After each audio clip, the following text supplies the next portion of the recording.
So in moments like this, you have to remind yourself who the man was and what he did for your life. I have a family in a safe and beautiful state here in Florida because of Charlie Kirk.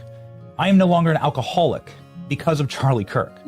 Charlie Kirk was somebody who established in my life Christ as the center, when booze and degeneracy, frankly, when I first met Charlie, was the center of my life. Charlie Kirk in many ways saved me from myself, from eternal damnation. Well, he prophesied to me.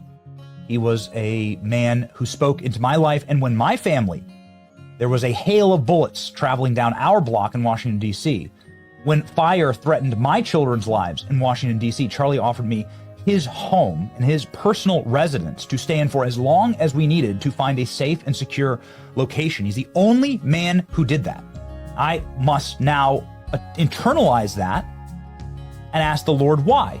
Why did you take Charlie? And to that, I searched the scriptures.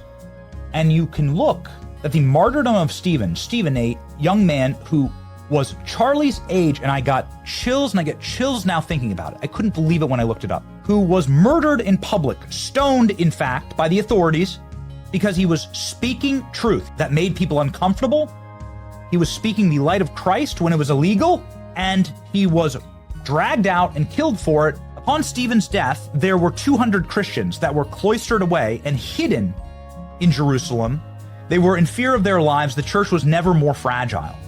It was truly able to be smote by evil with the right strike.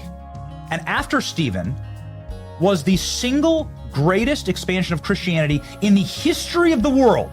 And that was the power of a martyr. God uses martyrdom throughout the Christian faith in order to save people. Why? Because people don't die for a lie, Senator.